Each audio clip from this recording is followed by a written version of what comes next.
And now for our lead story tonight. If you've had the chance to look up at the sky, you would have seen a giant crimson globe, a bit like a yarn lamp. If you check your Facebook or Twitter feed, you'll see people have shared pictures of it, and sure enough, it will be on the front page of newspapers tomorrow. It's the moon, or the super blue blood moon. It's a rare lunar trifecta which shows a blue moon, a super moon, and a total lunar eclipse all rolled into one, and it's happening for the first time, or it is happening for the first time in 150 years. So what is different? How is this different? The moon looks larger, it beams brighter and gives off a reddish glow. Hence the blue blood moniker. The total lunar eclipse occurs when the Earth moves between the sun and the moon, preventing sunlight from reaching the moon. It just so happens to be a blue moon as well as a so-called supermoon, because the full moon is closer to Earth, looking bigger and more luminous than normal. Across the world, people have been gathering to catch a glimpse of this phenomenon, this rare eclipse, and this is happening from the planetarium in New Delhi to the Astronomical Museum in Taipei. Now, the fact of the matter is that this moon is neither blue nor has blood on it. So why the name? A blue moon is simply the phenomenon of a second full moon appearing in a month. It doesn't always happen. Typically, a blue moon takes place every 2 years and 8 months. Today, the moon will appear, if you've already seen it, it would have appeared 14% larger, 30% brighter. It appeared in the pre-dawn skies in the west of the United States as it crossed into the shadow of the Earth and turned blood red. Most of Europe, Africa and South America will miss witnessing it.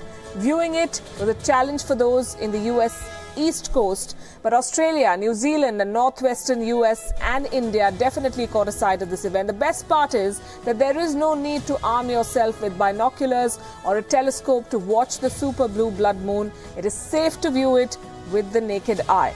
If it hasn't happened where you are just yet, make sure you don't miss catching sight of tonight's spectacular moon. After all, it's a once-in-a-blue moon opportunity. The next blue moon total lunar eclipse will take place on the 31st of December 2028 and then again in January 2037. It's happening in Amman in Jordan as we speak, and WION's Daniele Pagani is joining us live from there. Good evening, Daniele. How has Amman greeted the super blue blood moon?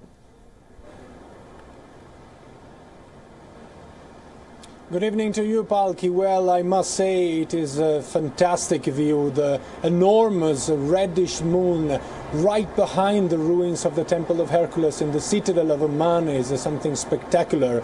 It is welcomed as a normal event, I must say, even though Muslims do believe that the eclipse is not necessarily a good sign. In fact, it's connected with the fear that Prophet Muhammad had about the coming Day of Judgment, and so it is believed that it is auspicious to pray and to reunite inside mosques during the eclipses. But Jordan, as many other Muslim countries all over the world, are now very modern countries, so there is a dichotomy. Tradition not always is respected. The few young people to whom I asked today what they were doing during these eclipses were not even aware about the fact that there was an eclipse, and who was aware said nothing, I am just doing my regular business. So there is no particular event. Also, it is now 5:45 here in Amman, therefore it is the time of regular praying, so mosques are already full of people praying.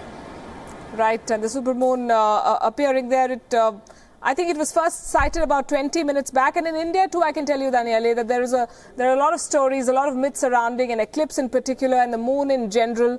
But what's interesting and what's peculiar about this eclipse is that it can be viewed with the naked eye without any paraphernalia, any binoculars, etc.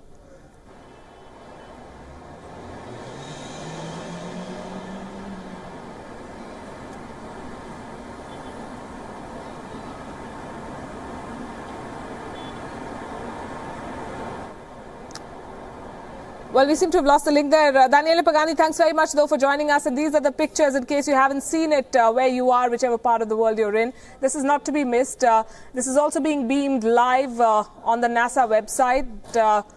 And this, as we said, is a once-in-a-blue moon event. For the first time in 150 years, the super blue blood moon, 3 celestial events all rolled into one.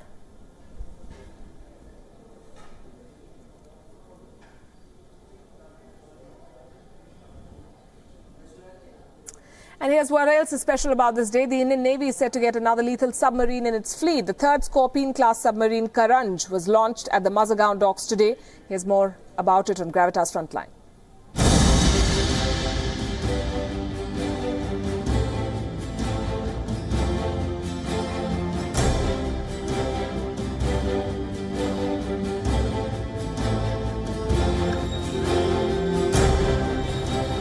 Today is a historic day. We just witnessed the launch of the third of the Scorpene submarine. The third of the Scorpene submarine of the Kalveri class. So we are halfway through the program of launching 3 out of 6. We've commissioned the first boat and the second boat is undergoing trials, and we'll soon go ahead and do a deep dive trial.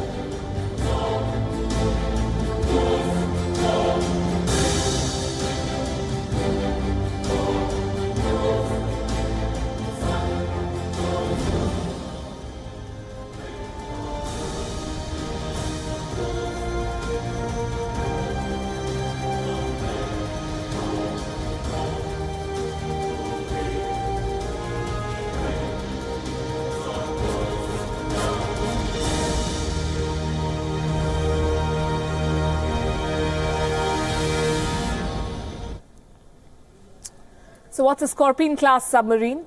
These submarines have been developed by an entity called the Naval Group. They're designed to operate in all theatres of war. The Scorpene-class submarine can fire precision-guided weapons and missiles whether it is underwater or on surface. They are also known for their superior stealth features. The Indian Navy can potentially use these submarines for various missions. This includes anti-surface warfare, anti-submarine warfare, intelligence gathering, mine laying and area surveillance. The new submarines will be India's answer to counter China's growing presence in the Indian Ocean. India entered into an agreement with the Naval Group for 6 Scorpene-class submarines. The deal reportedly cost India 350 crore rupees. They are being manufactured by state-owned company Mazagaon Docks in Mumbai. The technology transfer is also part of this agreement.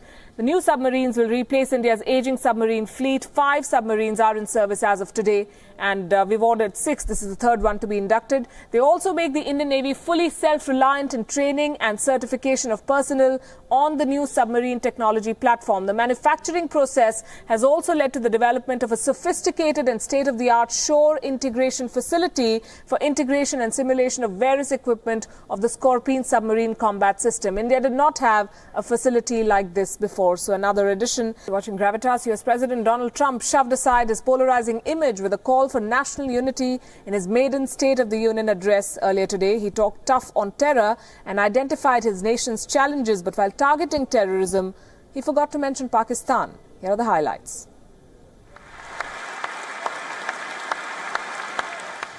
It was his first State of the Union address, and President Donald Trump made the most of it. In an 80-minute speech, the second longest by an American president, Trump touched on all subjects that mattered to an America divided sometimes by his own pugnacious tweets and policies. Each day since, we have gone forward with a clear vision and a righteous mission to make America great again for all Americans. It was a theme that dominated much of his speech. Trump gave a call for a new American moment and bipartisan support to his efforts to rebuild America and its infrastructure. Through most of the hour, Trump harped on tax reforms, removing regulations, healthcare, reviving industries and creating jobs. Since the election, we have created 2.4 million new jobs,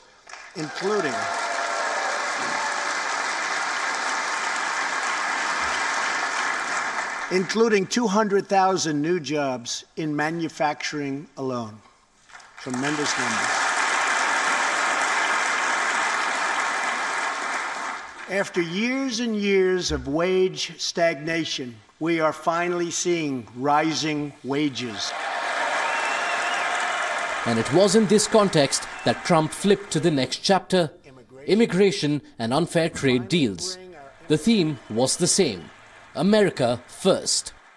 America has also finally turned the page on decades of unfair trade deals that sacrificed our prosperity and shipped away our companies, our jobs, and our wealth. Our nation has lost its wealth, but we're getting it back so fast. The era of economic surrender is totally over. On immigration control, Trump defended his four-pronged approach, offering citizenship to dreamers who meet the criteria, securing the border through a wall, limiting the entry of immigrant family members, and ending the visa lottery program. It's time to begin moving toward a merit-based immigration system, one that admits people who are skilled, who want to work, who will contribute to our society, and who will love and respect our country. Trump listed Iran and North Korea as his country's enemies. We need only look at the depraved character of the North Korean regime to understand the nature of the nuclear threat it could pose to America and to our allies. He named China and Russia along with rogues and terrorists. Around the world, we face rogue regimes, terrorist groups, and rivals like China and Russia that challenge our interests, our economy, and our values. Trump dwelt on terror towards the end of his long speech, but there was no mention of the terror mothership Pakistan. The US president promised to complete the task of eliminating the ISIS. Significantly, he also announced a reversal of former President Barack Obama's proposal to shut down the infamous Guantanamo Bay detention center. I just signed, prior to walking in, an order directing Secretary Mattis, who is doing a great job, thank you, to re-examine our military detention policy and to keep open the detention facilities in Guantanamo Bay. I am asking Congress to ensure that in the fight against ISIS and Al-Qaeda, we continue to have all necessary power to detain terrorists wherever we chase them down. The State of the Union was American showmanship at its best. Among the audience were heroes from hurricanes and wildfires to the war against the ISIS. There were stories of hope and a survivor of the North Korean regime giving the speech its emotional high points. In a break from tradition, Melania Trump arrived separately at the venue. That seemed the only deviation from a carefully crafted script. Bureau Report, WION. So are the claims by US President Donald Trump facts or just hot air? We did a fact check of our own and this is what we found.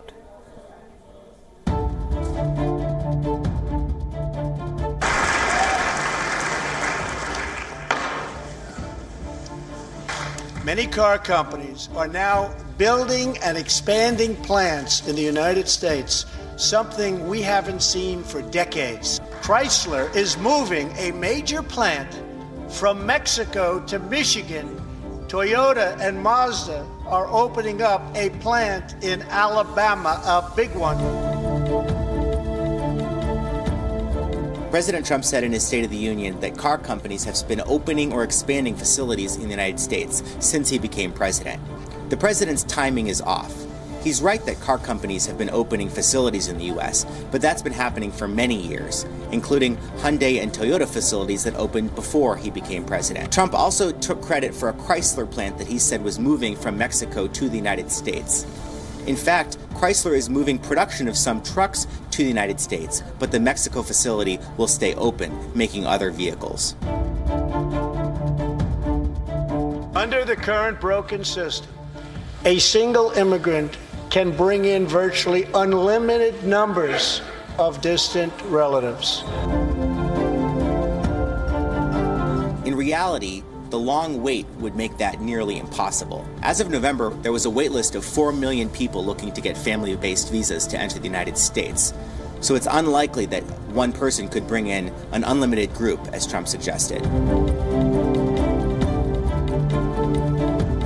We are now very proudly an exporter of energy to the world. President Trump took credit for boosting energy exports, saying that the United States is now an energy exporter. The United States has long exported energy to other countries, but imports even more oil than it exports. U.S. estimates say that the United States in the coming years will become a net exporter, but that date hasn't come yet.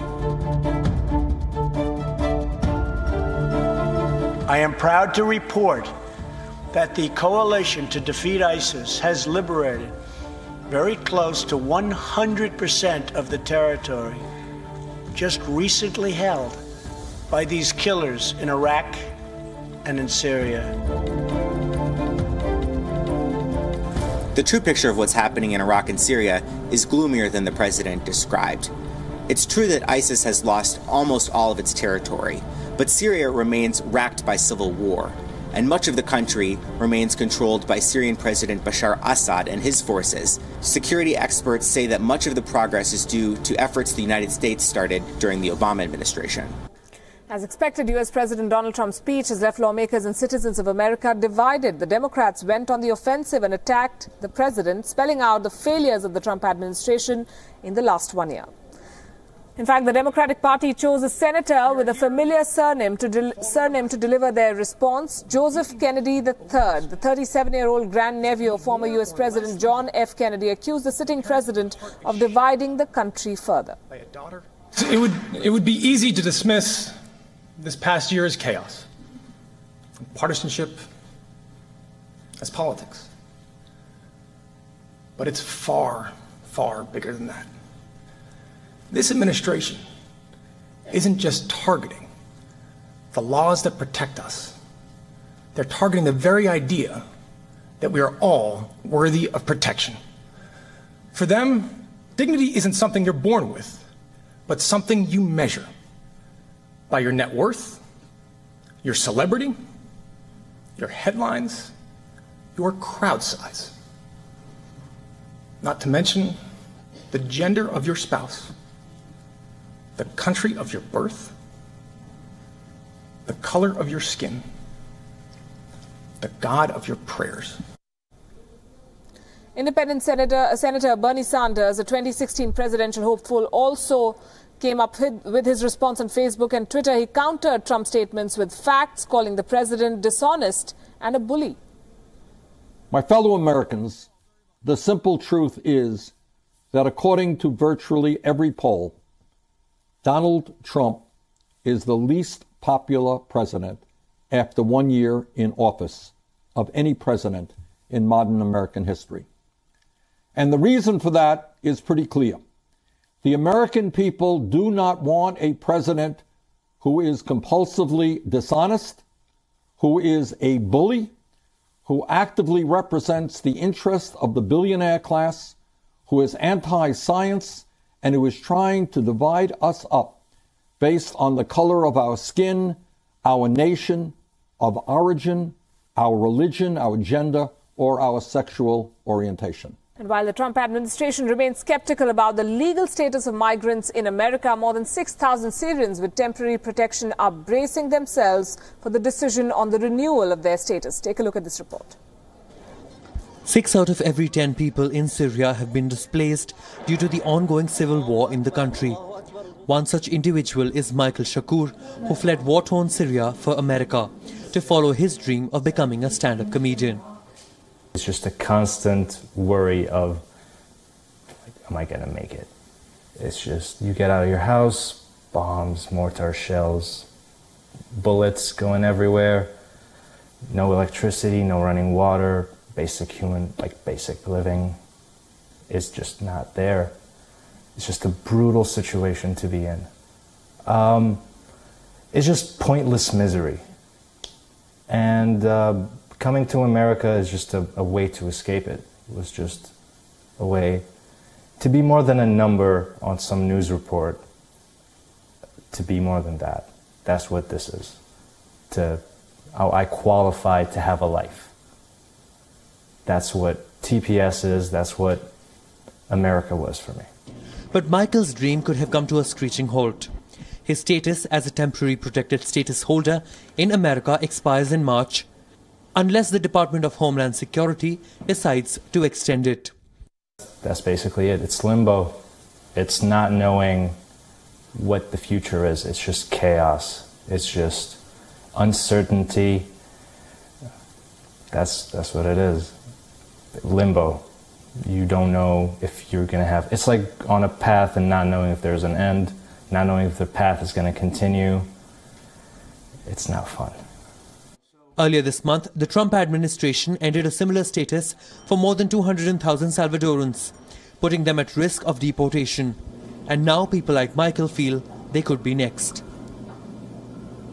There's a lesson you learn in Syria, that I don't matter. I learned that. It's something that's beaten into you psychologically every day.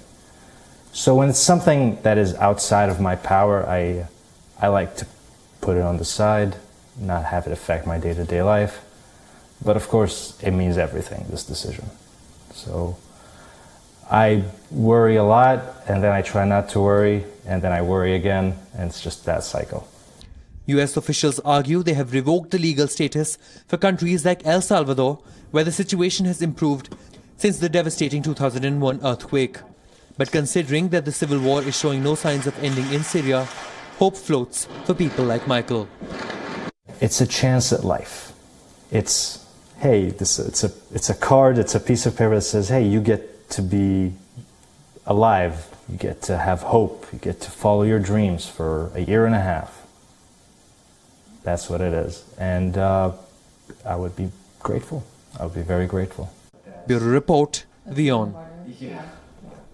Meanwhile, Iran is seeing another wave of protests, and this time it's women defying the law that mandates the hijab or the veil. At least 6 women have been pictured protesting the obligatory Islamic headscarf by publicly taking off their hijabs. Here's what followed. These powerful images have taken social media by storm. Women with their heads uncovered, holding their hijabs at the end of sticks and standing on boxes on sidewalks in Iran. They've been shared widely across Facebook and Twitter. Many say these women are following the lead of a lady who was arrested for a similar demonstration last month. Vida Mohavid was freed by authorities on Sunday, but the protests have spread since her release. The demonstrators are using the hashtag #TheGirlsOfRevolution Street to spread the word, a tribute to Mohavid, whose original protest took place on the Tehran city centre thoroughfare.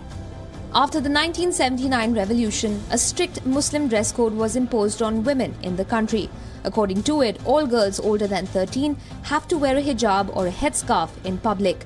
They must also cover themselves from head to toe and avoid wearing figure-hugging clothes. The protest was sparked by a recent change in the law. On January 2nd, the Iranian authorities had announced that they will no longer arrest women for not wearing headscarves, but those found in violation of the law will be fined. But those who've hit the streets say their protest goes beyond the hijab. They say they're fighting for the freedom of choice to wear or not wear the hijab. Bureau Report, WION.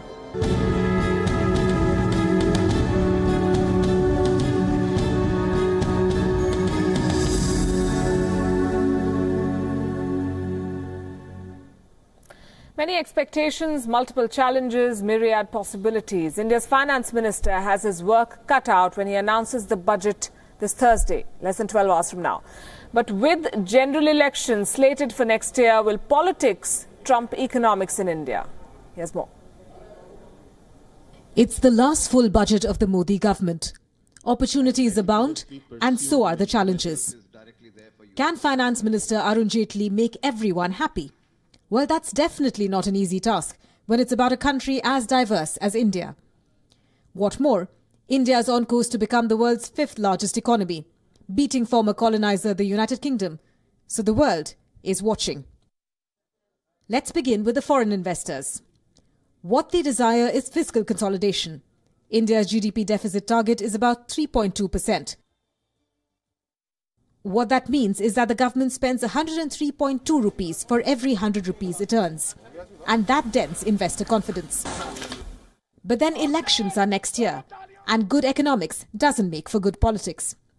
So the finance minister will definitely have to get his decisions right for him to be able to present the budget for the next 5 years.